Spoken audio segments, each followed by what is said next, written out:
Assalamualaikum warahmatullahi wabarakatuh. Perkenalkan, saya Zidan Maulana dengan NIM 2021 021089. Di sini saya akan menjelaskan tentang strategi bagian sumber daya manusia dalam menunjang kinerja positif perusahaan. UAS Manajemen Industrial. Sumber daya manusia atau SDM adalah aset penting bagi perusahaan yang memainkan peran krusial dalam mencapai tujuan dan visi perusahaan.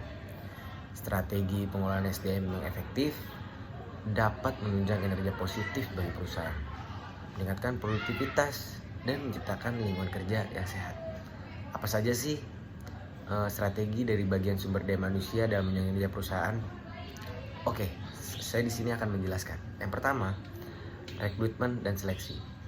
Proses rekrutmen dan seleksi yang baik adalah langkah pertama untuk memastikan bahwa perusahaan mendapat karyawan yang berkualitas dan sesuai dengan kebutuhan perusahaan.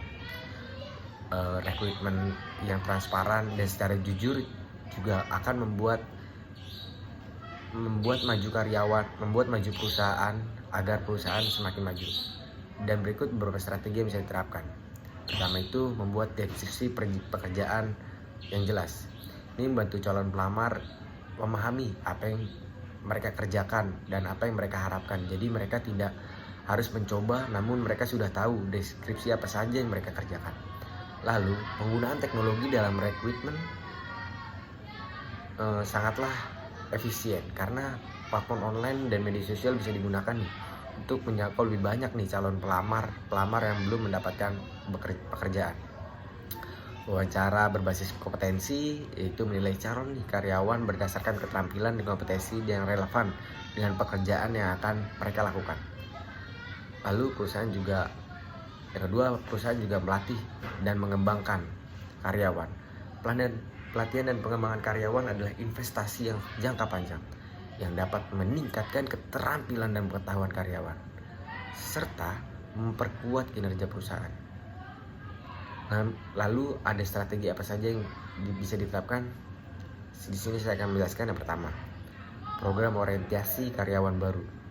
Membantu karyawan baru beradaptasi dengan cepat dalam lingkungan kerja mereka yang baru.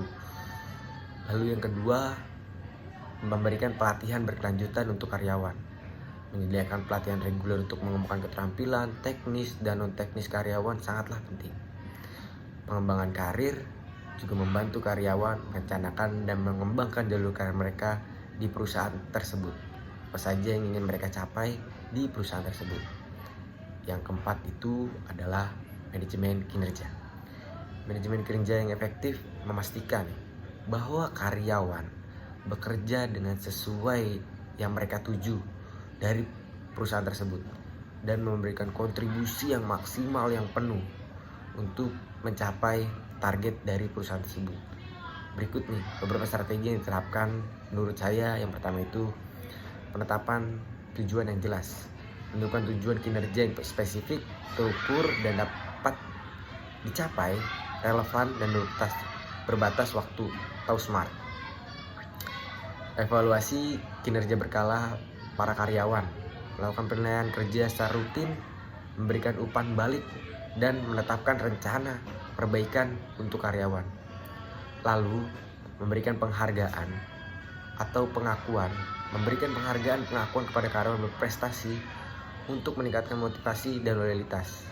Karena ini sangatlah penting untuk karyawan, karena karyawan jika mendapatkan penghargaan, bonus atau pengakuan itu sangatlah meningkatkan motivasi dan loyalitas untuk karyawan, karena karyawan merasa dianggap atau ada setelah ia mencapai apa yang dia lakukan untuk perusahaan tersebut.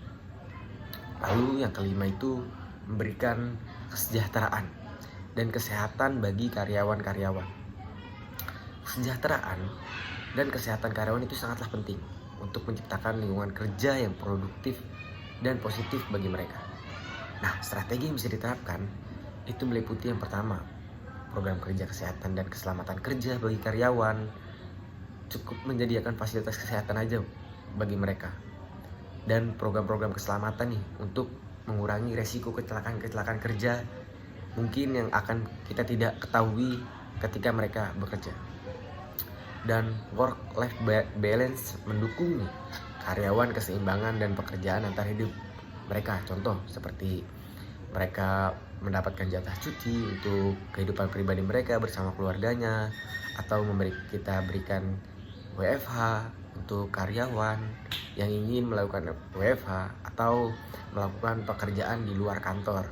Yang penting tuh kita menyediakan bahwasannya karyawan itu nyaman untuk bekerja di perusahaan kita.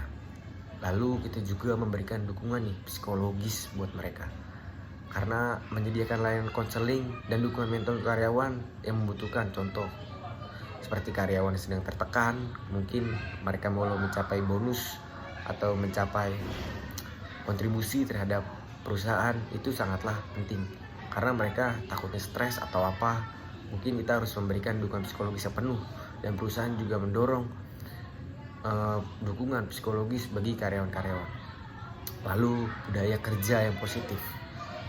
Budaya kerja yang positif itu dapat meningkatkan kinerja karyawan dan menciptakan lingkungan kerja yang menyenangkan.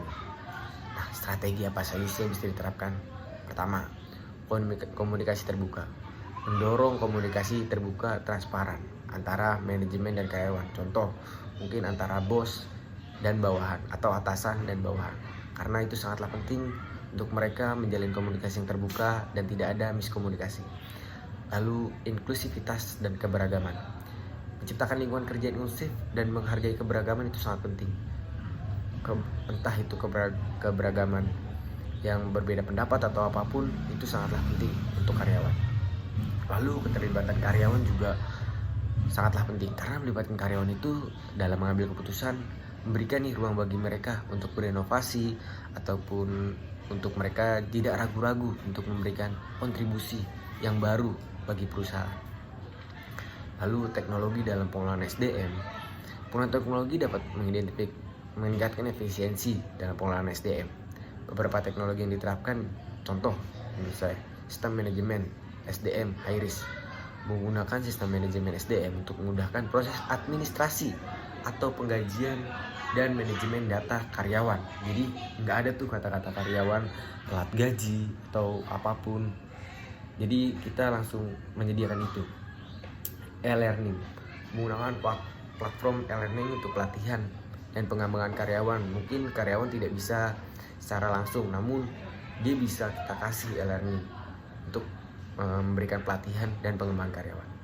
Analitik SDM, memanfaatkan data dan analitik untuk keputusan lebih baik nih dalam pengelolaan SDM bagi karyawan-karyawan perusahaan. Dan yang terakhir, strategi pengelolaan sumber daya yang efektif sangat penting untuk menunjang kinerja positif perusahaan.